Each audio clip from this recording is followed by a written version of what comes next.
Basic কিছু সমস্যা নিয়ে আলোচনা করি। হ্যাঁ, ক্রিয়েট নিউ আমরা আর্টবোর্ড এখানে কোনো সাইজ অনুযায়ী নিতেছি না, জাস্ট ইচ্ছা মতো একটা আর্টবোর্ড নিয়ে নিলাম। একটা নেই, এখানে কোনো কিছুই না, কিছু দেখানোর জন্য কিছুই নিতেছি না। একটা বিষয় দেখি, আচ্ছা একটু ক্লিয়ারলি বলি, আমরা যে কোনো কিছু যদি আমাদের একটা ডিজাইন প্রিন্ট আউট করতে হয় সেক্ষেত্রে কালার মোড হবে CMYK আর ব্লিড এরিয়া যাবে। ঠিক আছে, আমি আপাতত ব্লিড এরিয়া নিয়ে দেখাই, আমি ওইখানে গাইড এরিয়া নিয়েও একটু কথা বলবো। এই কারণে ব্লিড এরিয়া নিতেছি, এখানে CMYK কালার দিয়ে দিই। আরেকটা বিষয়, CMYK কালার মোড দিলে রাস্টার ইফেক্টের এখানে 300, আর যদি এখানে 8GB থাকে তাহলে 72। ঠিক আছে, এইটুক পারলাম। আর হচ্ছে যদি আমাদের প্রিন্ট আউট হয় এর জন্য আমরা ব্লিড এরিয়া নিব, প্রিন্ট আউট না হলে তার জন্য ব্লিড এরিয়া নিব না।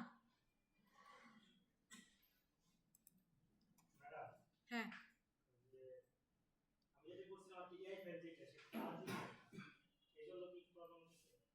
এআই ফাইল RGB-তে ছিল, ওটা পরে কথা বলি, এটাকে এরপরে শেষ করি। এখানে আমরা জাস্ট একটা আর্টবোর্ড ক্রিয়েট করছি, কোনো মাপ না কিছু না, আমরা কোনো ডিজাইনের জন্য নেই নাই, আমরা জাস্ট একটু প্রবলেম হবে, অনেকের প্রবলেম হয়, এই প্রবলেমগুলো সলভ করার জন্য নিতেছি। এখানে আমি বললাম যে প্রিন্ট আউট হইলে ব্লিড এরিয়া নিব, যদি প্রিন্ট আউট না হয় সেক্ষেত্রে কি করব, আমার অ্যালাইন ঠিক রাখার জন্য চারপাশে একটা নির্দিষ্ট জায়গা আমি রাখতে চাই, সেক্ষেত্রে কি করব, সেক্ষেত্রে আমি করব হচ্ছে গাইড এরিয়া নিব। গাইড এরিয়া নেওয়ার কাজ আমরা পারি, আরবার তারপরে আমি দেখাই দিতেছি। একটা আর্টবোর্ড সাইজ করে শেপ নিব, এরপর এটাকে পাথ অবজেক্ট থেকে অবজেক্টে যাব, অবজেক্ট থেকে পাথ, পাথ থেকে অফসেট পাথ, অফসেট পাথ থেকে আমি ডাউন এরো অথবা আপার এরো এগুলো দিয়ে বাড়াবো কমাবো। আমি ডাউন এরো দিয়ে কাজ করতেছি, আমার সাপোজ এইটুকু লাগবে, সেক্ষেত্রে আমি জাস্ট ওকে। এখন right click, then make guide.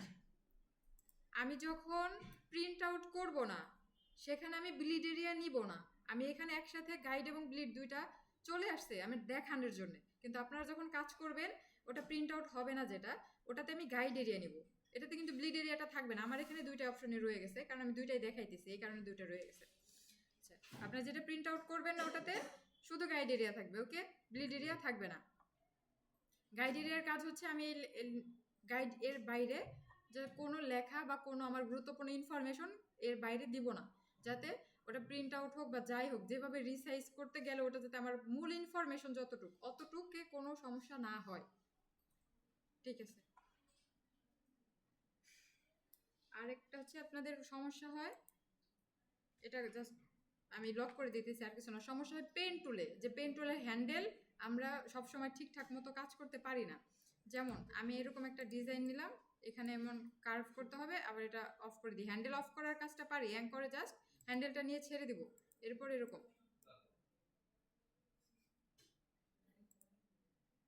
এখন এই ডিজাইনটাই আমি হ্যান্ডেল বের করতেও পারি না, মানে এরকম বাঁকাও করতে পারি না পেন টুল দিয়ে, সেক্ষেত্রে কি করব, সেক্ষেত্রে আমি পেন টুল দিয়ে জাস্ট 4টা অ্যাঙ্কর পয়েন্ট নিব, 4টা অ্যাঙ্কর পয়েন্ট, বেশি হয়ে গেছে সরি, অ্যাঙ্কর পয়েন্ট নিব। এরপরে কি করব, কার্ভেচার টুল অন করব, কার্ভেচার টুল অন করে জাস্ট লাইনগুলো বাঁকা করে দেবো। কার্ভেচার টুলের কাজ কার্ভ করে দেওয়া, আমি যেই লাইনে যেভাবে নিই ওটাকে কার্ভ করবে, যত দূরে ইচ্ছা যেভাবে ইচ্ছা করতে পারবেন। ঠিক আছে, আপনি যদি পেন টুলের কাজ এভাবে না পারেন, জাস্ট 4টা অ্যাঙ্কর পয়েন্ট নেন, এরপরে কার্ভেচার টুল দিয়ে কাজ করেন। কার্ভেচার টুল হচ্ছে এটা, খেয়াল করছেন, এটা কার্ভেচার টুল, এটা দিয়ে আপনি যে কোনোভাবে রিসাইজ করে নিতে পারেন যে কোনো দিকে। ঠিক আছে, কার্ভেচার টুল অলরেডি সেপারেট অ্যাঙ্কর পয়েন্ট তো আছে। হ্যাঁ, এখানে 4টা অ্যাঙ্কর পয়েন্ট আমি নিছি, কিন্তু এইগুলা কেন নিছি, এইগুলো হচ্ছে কার্ভেচার টুলের পয়েন্ট, এই যে এগুলা আমি যেখানে কার্ভ পয়েন্ট স্থাপন করবো ওইখানে নিবে, এইখানে নিব, সাপোজ আমি এখানে নিব, হইছে, আমার যেখানে লাগবে সেখানেও নিবে। খেয়াল করছেন, এক জায়গায় আমি একটা লাইনের মধ্যে কতগুলো নিতে পারতেছি, একটা না, আমার যতগুলো লাগবে। ঠিক আছে, আপনার যেমন বাঁকা করতে ইচ্ছা তেমন করতে পারবেন, কার্ভ করার ইচ্ছা অমন করতে পারবেন। এরপর আরেকটা কথা বলছেন যে আমরা রুলার নেওয়ার ক্ষেত্রে, এখানে তো রুলার নাই, রুলার আনবো কিভাবে, কন্ট্রোল আর রুলার নিয়ে আসলাম, এরপর গাইড যদি নেই, এখানে যাব, জাস্ট এখানে যাব, একটা ক্লিক করলে, ক্লিক করে ছাড়বো না, মাঝখানে এনে ছাড়বো, ওটা গাইড হয়ে যাবে। খেয়াল করছেন, এখান থেকেও সেম একই কাজ, আমার গাইড আনতে হবে, কন্ট্রোল আর দিয়ে রোলার আনছি, এরপর টানলেই চলে আসবে। এখন কথা হচ্ছে আমি যে গাইডগুলো নিছি এটাকে হাইড করে দেব কিভাবে? এখানে ভিউ থেকে গাইড, হাইড গাইড দিলে সব সময় এই ফাইলের মধ্যে কখনো কিন্তু আপনি গাইড পাবেন না। এই যে গাইড, গাইড থেকে ক্লিয়ার গাইড দিবেন যাতে এইটুকুর মধ্যে যে গাইডটা আছে ওই গাইডটা না থাকুক। আর আমি যদি হাইড গাইড দিই, সাপোজ আমি হাইড গাইড দিলাম, দেখাই হাইড গাইডে কি সমস্যা হতে পারে। হাইড গাইড দিলাম, গাইড চলে গেল, এরপরে আমার আরেকটা গাইড লাগবে। এখানে আমি এখানে এটাকে গাইড করতে চাই, right click make guide, show করবে না কারণ আমি তো হাইড গাইড দিয়ে দিছি। আমি কাজ করব কি ওখানে ক্লিয়ার গাইড দিব, যে আমি ওই গাইডটা নিছি, আমার গাইডটা লাগবে না, এখন আমি ক্লিয়ার করে দিব। আরেকটা সমস্যা হয় সবার, এই যে গ্রিড, ওই পার্সপেক্টিভ গ্রিড, এটা না, হ্যাঁ এইটা চলে আসে অনেক সময়, এটা সরাইতে পারি না, তাই তো। এইটাও সেম একই, ভিউ থেকে গ্রিডে যাব, গ্রিড কই আছে,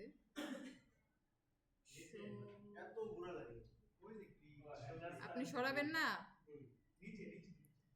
আমি গ্রিড চোখে দেখতেছি না। আচ্ছা হ্যাঁ হ্যাঁ ঠিক আছে।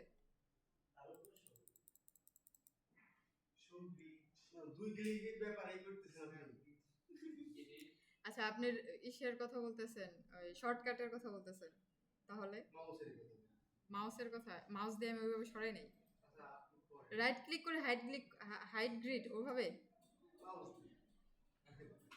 আচ্ছা মাউস দিয়ে আপনি সরাই, আচ্ছা আমরা ভিউতে যাই, ভিউ থেকে পার্সপেক্টিভ গ্রিড, এটা হচ্ছে পার্সপেক্টিভ গ্রিড, ঠিক আছে। এই গ্রিড না, এটার নামই তো পার্সপেক্টিভ গ্রিড, আমি এটাই খুঁজবো, পার্সপেক্টিভ গ্রিড। এটাতে গিয়ে হাইড গ্রিড দিয়ে দিলে গ্রিড চলে যাবে। ওইটা তো আর আসার দরকার নেই, ওটা আমার লাগবে না, গ্রিডের কাজ লাগে না। কিন্তু অনেক সময় আবার গ্রিডে ক্লিক করলাম, এরপর সিলেক্ট বাটনে, ওকে, তারপর এইভাবে থাকি, হ্যাঁ আমাদের সিলেক্টই থাকে, আবার ক্লিক করেন এখানে, এখানে আবার যেখানে ক্লিক করেন, ওকে ওই যে উপরে ক্রস চিহ্ন দেখছেন, ওই যে বলে যে এটা ক্লিক করেন, কই আমারটাই তো চলে যাবে, আমি তোমার সবটাই করে সরাই দিছি, আপনারা এভাবে সরাই দিছেন। আচ্ছা গ্রিডের কাজ আমরা অনেক সময় যে লোগো করি না, লোগো করার ক্ষেত্রে গ্রিডের কাজটা আমাদের অনেক সময় লাগে, ঠিক আছে। নরমাল কাজে গ্রিডের কাজ লাগে না খুব একটা। আপনারটা চলে গেছে, আচ্ছা ঠিক আছে, আমারটা তো গেল না, আর অনেকেরটাও যায় না, অনেকগুলো যাবে আবার কতগুলো যাবে না, লাগলে পরে ওখান থেকে সরাই নেবেন। আচ্ছা এরপরে পন্টিফিক grid ruler stroke and fill.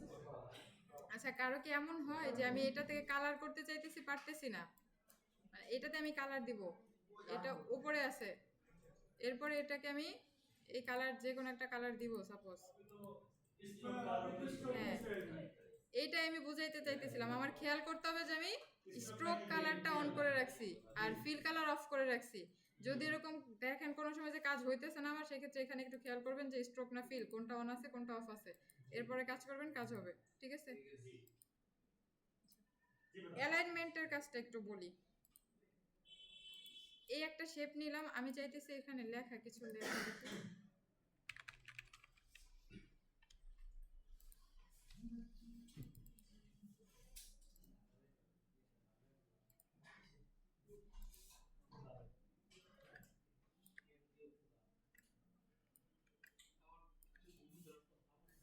আচ্ছা আমি তিনটা লাইন বা তিনটা টেক্সট বক্স নিলাম, সাপোজ আমি চাইতেছি এই লেখাটাকে একটা লাইনে রাখতে, মানে লেফট লাইনে, এই লেফট লাইনে রাখতে। দেখাইছিলাম আপনাদের, আচ্ছা দেখাইছিলাম, ওকে ঠিক আছে, আরেকবার একটু দেখাই। জাস্ট সিলেক্ট, আমি এখানে মাঝখানেরটাই করতে চাই, অ্যালাইনে যাব, দেন অ্যালাইন, অ্যালাইন থেকে লেফট অ্যালাইন বা রাইট অ্যালাইন যা দিব সেই অনুযায়ী হয়ে যাবে।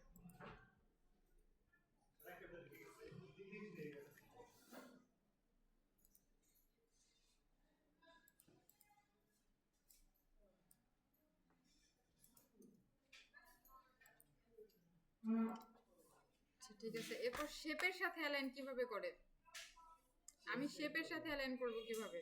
শেপ সিলেক্ট, লেখা সিলেক্ট, আমি চাইতেছি লেখাটা শেপটাকে একটু বড় করে দিই। আচ্ছা আমি এই শেপের সাথে এই লেখাটাকে অ্যালাইন করতে চাই। শেপ সিলেক্ট এবং লেখা সিলেক্ট, এরপর শেপকে আরেকবার সিলেক্ট, এটা শিফট ধরা ছাড়া। তারপরে হচ্ছে মিডল অ্যালাইন, এখানে হরিজন্টাল এবং ভার্টিক্যালি মিডল অ্যালাইন দিলে বা সেন্টার অ্যালাইন দিলে হয়ে যাবে। আমি লেফট অ্যালাইন দিলে লেফট হবে, রাইট অ্যালাইন দিলে রাইট হবে, যেভাবে করব। হ্যাঁ, কিন্তু শেষের যেটা সিলেক্ট করব ওইটাতে আর শিফট দেব না, এটুকু হচ্ছে মেইন কথা। যে আমি শেষবার যখন সিলেক্ট করব, যেমন আমি এইগুলো সিলেক্ট করতেছিলাম, ফার্স্টে কি করছি, শিফট ধরছি, মানে শেপ ধরছি, এরপরে শিফট, তারপরে ফন্ট, এরপরে আমি শিফট ছেড়ে দিয়ে তারপরে আবার শেপ, এরপরে আমি হচ্ছে অ্যালাইনগুলো মানে যেমন যা লাগবে তেমন তা নিয়ে নিছি। কার্ভেচার টুল, পাথ ফাইন্ডারের কাজ তো মনে হয় আপনারা করছেন। পাথ ফাইন্ডারের কোনো সমস্যা আছে কারো? আচ্ছা, পাথ ফাইন্ডারের রোটেটের কাজটা পারেন ভালো মতো? ট্রান্সফর্ম, রোটেট, এগুলা? আচ্ছা, ওকে, ঠিক আছে। ট্রান্সফর্মের কাজ যেমন আমি বলি,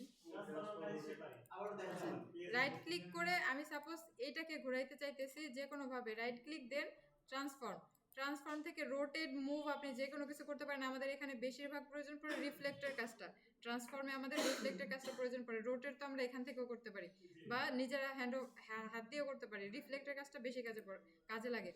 আমরা কতটুক অ্যাঙ্গেলে ঘুরাইতে চাই, যদি 90 ডিগ্রি অ্যাঙ্গেলে ঘুরাইতে চাই, ওকে ফাইন, 90 দিলাম। এরপরে আমি কি কপি দিব, যাতে দুইটা হয়। আমার দুইটা লাগে না অনেক সময়, খেয়াল করছেন? দুইটা একই সাইজে চলে আসছে, এইটাই রিফ্লেক্ট হয়ে গেছে। আমার এরকম যখন প্রয়োজন হবে আমি এভাবে নিয়ে নিব, আর বারবার আর্ট করার প্রয়োজন নাই। আর এটাকে যদি আমি ঘুরাইতাম, এটাকে যদি আমি এভাবে ঘুরাই, এরকম কি হবে? এটার মতো কি হবে? আমার তো লাগবে এরকম, কিন্তু এরকম তো হবে না। এই কারণে আমি এটাকে কিভাবে কাজ করব, রিফ্লেক্ট করে কাজ করব, যাতে দুইটা আমি একইভাবে, মানে আমার যতটুক আশা করি রেজাল্ট, ঠিক সেম রেজাল্ট আমি পাই। রিফ্লেক্ট করে নেবেন। Pathfinder, alignment, stroke and fill, shape বিল্ডারের নিচে যে টুলটা ওটা কি কাজ? শেপ বিল্ডার এখানে। আচ্ছা, এটা হচ্ছে মেশ টুল। এগুলা আপনাদের মূলত এই যে গ্রিড বা মেশ, এগুলার কাজ করবে লোগো ডিজাইনের ক্ষেত্রে। আপনারা যখন বেশি মানে আপার অ্যাডভান্স লেভেলের লোগো ডিজাইন করবেন, তখন এগুলার কাজ করবে। আপনারা এখন ওই অব্দি জানি নাই, তাহলে এগুলার কাজ দিয়ে কি করবেন বলেন? ম্যাজিক ওয়ান টুল আপনাদের বেশি কাজে লাগবে। Selection tool, direct selection tool, ঠিক আছে। এরপর হচ্ছে ম্যাজিক ওয়ান টুল, কার্ভেচার টুল, পেন টুল, এগুলো অনেক বেশি কাজে লাগবে। লাইন টুলের কাজটা তো পারেন, এটার ভালো মতো দেখেন, এইটার কাজটা পারেন। ইরেজারের কাট, ইরেজার আর হচ্ছে সিজর, এটা মেবি ভালো মতো পারেন। এটা পারো। আচ্ছা, ভাই আমার একটা প্রশ্ন ছিল। হুম ইরেজারের ক্ষেত্রে ভাই অনেক সময় যখন আমরা মুছি তখন শেপ এমন উল্টা পাল্টা যায়। শেপ উল্টায় পাল্টায় যায় কেন? দাঁড়ান, ইস্যুতে বেটা জল কিনে। আচ্ছা, শেপের এই যে কালারটা, এটা ঠিক হয়ে যাইতেছে, মাঝখানে ঢুকে যাইতেছে, এরকম খেয়াল করেন। জি ম্যাডাম। কোনটা দেখাবো? ম্যাজিক ওয়ান টুল, আচ্ছা ঠিক আছে, ওইটা হচ্ছে ইমেজ ট্রেস করার সময় আবার দেখাতে পারবো, সমস্যা নেই। এখানে এরকম একটা ধারা আমি একটা এমন বানাইছি। এই যে খেয়াল করেন, খেয়াল করেন, মানে এরকম নিলাম, দেন ছেড়ে দিলাম, এখানে এসে শেষ হইলো, এরকম কিছু। এটা তো এখানে এসে শেষ হবে, আমি তো অতটুকু ডিলিট করে দিছি, বাইরের টুক আর পাবে কই? ওর এখানে একটা স্ট্রোক তো থাকবেই, স্ট্রোক কালারটা থাকবে না, ও কি শেষ করবে না? শেপটা কি শেষ হবে না? শেষ তো হবেই। আপনি যেখানে শেষ করবেন, যেভাবে শেষ করবেন, ও সেইভাবে শেষ করবে। খেয়াল করছেন?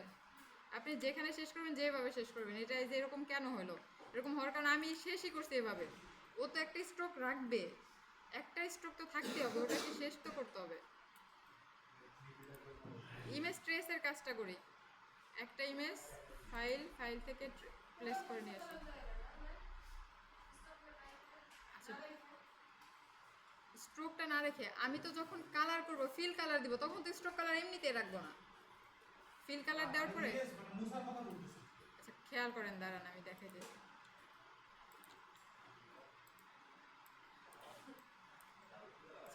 এটাকে যদি আমি মুছে ফেলি, সাপোজ আমি এরকম, কই ইরেজার টুল, এই যে ইরেজার টুল, আমি এরকম মুছতেছি, তাই না? কন্ট্রোল জেড, সবই তো মুছে ফেললাম, এইটুক মুছলাম। এখন কথা হচ্ছে এখানে আমার স্ট্রোক কালারটা কেন রইলো? আমি চাইতেছি শেপটা এরকমই থাকে, এখানে একটা স্ট্রোক তো এমনিতে আসবে, শেপ তো শেষ করবে, না করা ছাড়াও তোর অপশন নাই। কিন্তু এইটাকে, এই স্ট্রোকটা তো দেখা যাবে না। আপনি যদি একটা কালার দেন, তারপর স্ট্রোক কালারটা অফ করে দেন, স্ট্রোকটা কি দেখা যাবে? স্ট্রোকটা দেখা যাবে না, এটাই হচ্ছে ফ্যাক্ট। কিন্তু আপনি যখন ডিলিট করবেন তখন তো স্ট্রোকটা থাকবে স্বাভাবিক, ও তো দেখাবে যে আপনি শেপ এই অবধি রাখছেন, এইটুকুই। কালার দেওয়ার পর আবার ঠিক হয়ে যাবে। এরপর আমাদের কাজ ছিল হচ্ছে ইমেজ ট্রেসের কাজ, এগুলো একটু দেখাই।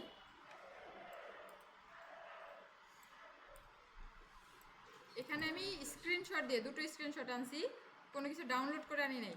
এটা রাস্টার ইমেজ আছে, এটা কি আছে, রাস্টার ইমেজ। আমি এটাকে কি ইমেজ করব এখন, ইমেজ ট্রেসের মাধ্যমে ভেক্টর ইমেজ করে দিব। এটার কাজ হবে ভেক্টর করা।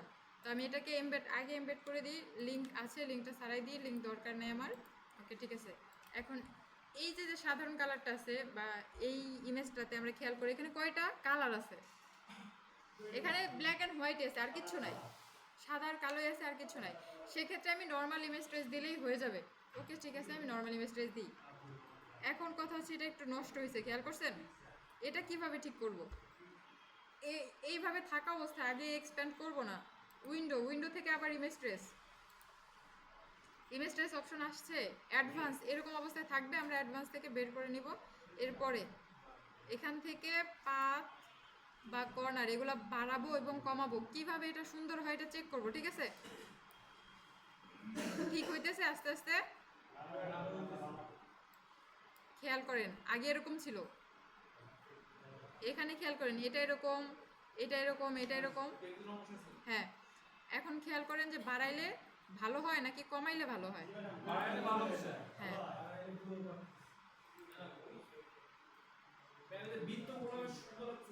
হ্যাঁ, আরো এইটাও অনেক শার্প হয়েছে। ওকে, এখন কথা হচ্ছে আমার পারফেক্ট রেজাল্ট যখন আসবে তখন ঠিক আছে, ওকে ডান, আমি রেখে দিব। ঠিক আছে, এখানে কর্নার, নয়েজ, পাথ অথবা এই থ্রেশহোল্ড যেগুলো আছে এই সবগুলাই চেঞ্জ করব, আমি বাড়াবো অথবা কমাবো, যেভাবে আমারটা ঠিক হবে, আমার পিকচারে আমি আশানুরূপ ফল পাবো সেই অবস্থায় রেখে দিব, ক্রস করে দিব, শেষ। এখন এটাকে আমি ম্যাজিক ওয়ান টুলের কাজটা কি, এখানে আমি দেখতেছি যে সাদা আর কালো আছে, আমি শুধু কালোটাকে রাখতে চাই, সাদা রাখতে চাই না, অথবা শুধু সাদা রাখতে চাই, কালো রাখতে চাই না, উল্টা করি আজকে। না, আজকে একটু উল্টা করি, আমি কালো ডিলিট করে দিব। তো ঠিক আছে, কালো সিলেক্ট করি, সিলেক্ট করলাম, এখানে যত জায়গায় কালো আছে সব, আচ্ছা এক্সপ্যান্ড করি নেই, সরি, এক্সপ্যান্ড না করে এই কাজ করা শুরু করে দিয়েছি, এতে হবে না। এক্সপ্যান্ড মানে আলাদা আলাদা শেপ হয়ে গেছে। এরপরে এখন হচ্ছে ম্যাজিক ওয়ান টুল, এরপরে কালোতে সিলেক্ট করছি, এরপরে ডিলিট, কিবোর্ড থেকে ডিলিট হয়েছে। ম্যাজিক ওয়ান টুল কি আমার সিলেকশনের মধ্যে যতটুকু একই কালারের আছে, আমি যেই কালার সিলেক্ট করব ওই কালারে যা যা আছে সব ডিলিট হবে, বা অন্য কালার আমি চেঞ্জ করতে পারবো।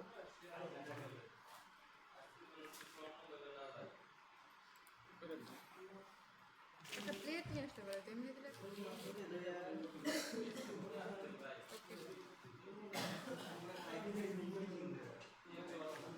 আচ্ছা, কথা কম বলি, সবাই একটু কথা কম বলি। খেয়াল করেন, ওয়েট করব। আগেরটাতে আমি আইডেন্টিফাই করছিলাম যে আমার ওখানে দুইটা কালারই ছিল। কি কি কালার ছিল? শুধু ব্ল্যাক এন্ড হোয়াইট, আর কোনো কালার ছিল না। কিন্তু এখানে তো মাল্টিপল অনেক কালার আছে। এখন আমি কি করতে পারি, এখন আমাকে ইমেজ ট্রেসের ক্ষেত্রে একটু বাড়ায় কাজ করতে হবে, কষ্ট করতে হবে আর কি। ইমেজ ট্রেসে যাব, ড্রপ ডাউনে ক্লিক করে হাই ফিডেলিটি, লো ফিডেলিটি, 3 কালার, 6 কালার, 16 কালার, এগুলো কেন থাকে?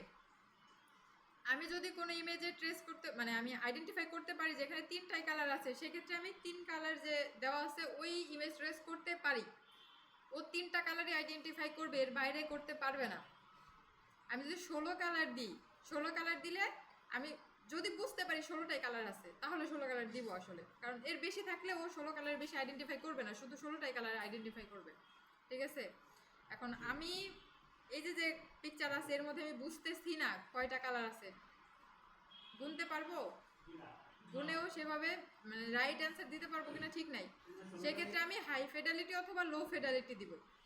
হাই ফিডেলিটি আর লো ফিডেলিটি এই দুইটা সবই ইমেজ ট্রেসের কাজ, কিন্তু কথা হচ্ছে লো ফিডেলিটিতে বেশিরভাগ ইমেজ ভালো রেজাল্ট দেয় ট্রেসিংয়ে, লো ফিডেলিটি বেশিরভাগ ভালো রেজাল্ট দেয়, আর হাই ফিডেলিটি কিছু কিছু ইমেজে হাই ফিডেলিটি ভালো রেজাল্ট দেয়।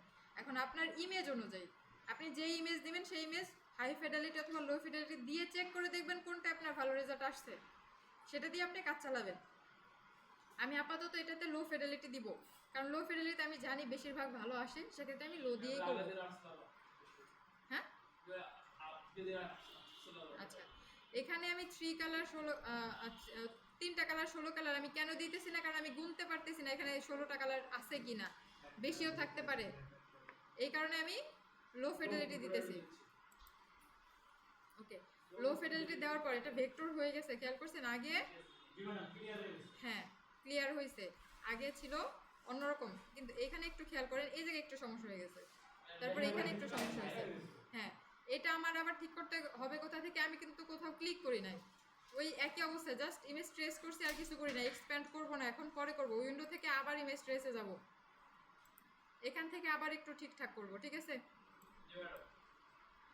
কালার খেয়াল করেন, এখানেও 20টা কালার আইডেন্টিফাই করছে, আমি যদি 16টা দিতাম হইতো না। হ্যাঁ, কালার ও 16টা আইডেন্টিফাই করার পরে আর কালার নিতই না, সেক্ষেত্রে 4টা কালার আরও বাদ পড়ে যেত। এখন আমি এখানে বাড়াবো কমাবো এবং চেক করবো যে কোনটা ঠিক হয় আমার জন্য, কর্নার বা পাথ এগুলো বাড়ানো কমানোর মাধ্যমে আমি দেখবো যে আমার কোনটা ভালো হয়। সব পূরণ করে দিব? আচ্ছা দেখা যাক কি হয়। কই সব ফুল করলে তো ভালো, একটু একটু নষ্ট হয়। আচ্ছা এটার এক কাজ করি, দেখেন কি অবস্থা হয়। এটার মাথা চলে গেছে, আর তো মাথা রেখে কি হবে, তাই না?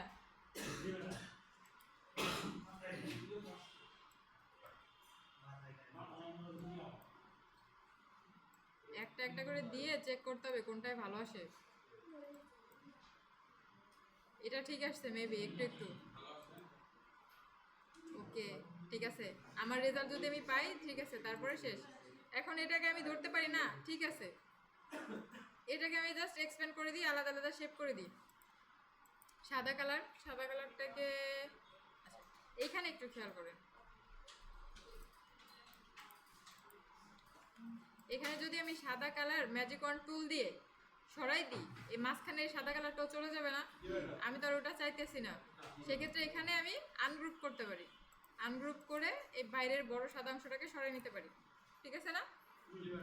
এইটুকু আমার লাগবে, আমি তো এইটুকু সরাইতে চাই না, আবার এইটুকু সরাইতে চাই, এইটুকু ডিলিট করে দিব না, সরানোতেই সুন্দর লাগতেছিল, আবার দিয়ে দিই। এখন খেয়াল করেন এই জিনিসগুলো আলাদা আলাদাভাবে সব কিছু আপনি এখন মডিফাই করতে পারবেন, বাড়াইতে পারবেন, কমাইতে পারবেন, সবই করতে পারবেন। আমি এই ত্রিভুজটাই ধরলাম, সাপোজ ধরেন এই ত্রিভুজটা ধরলাম, এটাকে আমি মডিফাই করতে চাই, বাড়াইতে চাই বা কমাইতে চাই। অ্যাঙ্কর পয়েন্ট খেয়াল করছেন? আপনার যেমন ইচ্ছা আপনি তেমন করবেন, আমি জাস্ট দেখাইতেছি। আচ্ছা আরেকটা জিনিস খেয়াল করেন, এখানে যে হ্যান্ডেলগুলো বেরোয়, মানে আমি কাজ করার ক্ষেত্রে হ্যান্ডেল বের হইতেছে, আমি চাইতেছি না এখানে হ্যান্ডেল বের হোক, সেক্ষেত্রে এই হ্যান্ডেল ধরবো, ধরে অ্যাঙ্করে নিয়ে ছেড়ে দেবো, ঠিক আছে? ও আর হ্যান্ডেল বেরোবে না ওখান থেকে। এই যে হ্যান্ডেলগুলো আমার যেটা যেটা লাগবে এখানে যা আছে, আমার যদি মনে হয় যে এটা লাগবে না, আমি এটাকে অফ করে দিব, হ্যান্ডেল নিব এবং অ্যাঙ্করে নিয়ে ছেড়ে দিব, ঠিক আছে? হ্যান্ডেলের কারণে মূলত কার্ভ হয় বা ওই বাঁকা যেটা বলি আমি, ওরকম হয়, কিন্তু আমি যদি হ্যান্ডেল না লাগে নিব, ধরে অ্যাঙ্করে নিয়ে ছেড়ে দিব সোজা, ঠিক আছে? আপনি এখন যে কোনোভাবে মডিফাই করতে পারবেন, এটাকে আপনি কালারও দিতে পারবেন, অন্য যে কোনো কালার। যখন প্রথম ইমেজ অবস্থায় ছিল তখন কি এগুলো করতে পারতেন না? এখন আমার কাজ নিজের মডিফাইয়ের জন্য, নিজের কাজ করার সুবিধার্থে আমি এগুলোকে চেঞ্জ করে নিছি, সব ভেক্টর তো করছি, এরপরে কালারও মডিফাই প্লাস সবগুলো আলাদা আলাদা শেপে পরিণত করে দিছি। এখন আরেকটা সমস্যা হবে যে আপনি এগুলো সরাইতে যান, সব আলাদা আলাদা হয়ে যাবে। এক্ষেত্রে আমি কি করব, জাস্ট ধরবো, কন্ট্রোল জি দিয়ে গ্রুপ, এরপরে কাজ করব, ঠিক আছে? হ্যাঁ কন্ট্রোল জি হচ্ছে শর্টকাট, আপনি রাইট ক্লিকও করতে পারেন, যেমন সিলেক্ট করে রাইট ক্লিক থেকে গ্রুপ, আপনি যেটাতে সুবিধা, যেটা আপনার মনে থাকে ওইটাই কাজ করবেন, কোনো সমস্যা নেই। ইমেজ ট্রেস, কালারফুল ইমেজগুলো সবসময় হাই ফিডেলিটি, লো ফিডেলিটি এগুলো দিয়েই করতে হবে, বা 3টা কালার 6টা বা 9টা এরকম আছে, মেবি 16টা আছে, এগুলো দিয়েই করতে হবে, ঠিক আছে?